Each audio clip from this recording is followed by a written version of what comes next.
बस यही कहना चाहूँगी कि जिस माहौल में हमें सजाएं पे सजाएं दी जा रही हैं, ये एक बहुत ही सुनियोजित षड्यंत्र है और जिसमें सभी लोग बराबर से शामिल रहे हैं।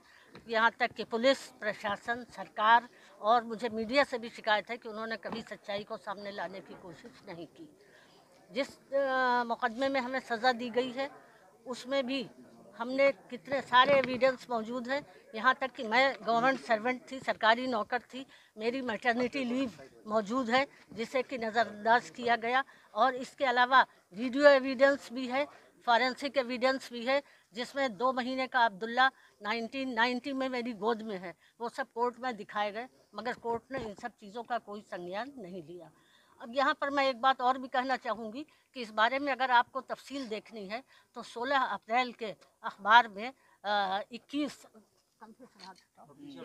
सेवानिवृत्त जो न्यायाधीश हैं सुप्रीम कोर्ट के और हाई कोर्ट के, उन्होंने चीफ जस्टिस ऑफ इंडिया को एक लेटर लिखा है जिसमें उन्होंने कहा है कि न्यायपालिका को कमज़ोर करने की कोशिशें की जा रही हैं, न्यायपालिका पर अनुचित दबाव डाला जाता है और जनता का विश्वास न्यायपालिका में कम करने की कोशिश की जा रही है। तो जाहिर है इस तरह के फैसलों से जनता का एतमाद पब्लिक में, जनता का एतमाद जो है वो कम होता है न्यायपालिका में। 7 महीने आप जेल के अंदर रहे, 7 महीने जेल में रहे, किस तरह की परेशानी आई जेल के अंदर? जी 7 महीने आप जेल के अंदर रही, उसके बाद किस तरह की परेशानियां जेल के अंदर आई? कोई दिक्कत परेशानी आई या नहीं?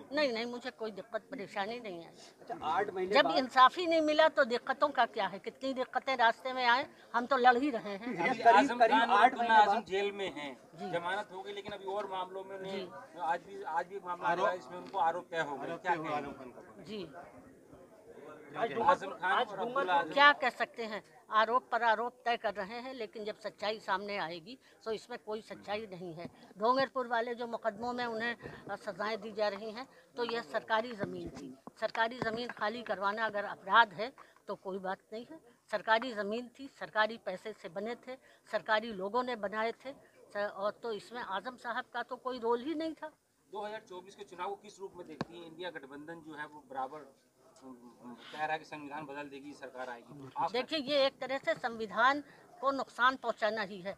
संविधान में एक निष्पक्ष न्यायपालिका की व्यवस्था की गई है कि न्यायपालिका निष्पक्ष होगी, स्वतंत्र होगी, लेकिन न्यायपालिका जो है जाहिर है कि वो निष्पक्ष नहीं है। न्यायपालिका पर अनुचित दबाव पड़ रहे हैं, न्यायपालिका दबावों के अधीन काम कर रही है। तो ये एक तरह से संविधान को ही कमज़ोर कर, न्यायपालिका कमज़ोर होगी तो हमारा संविधान भी कमज़ोर होगा।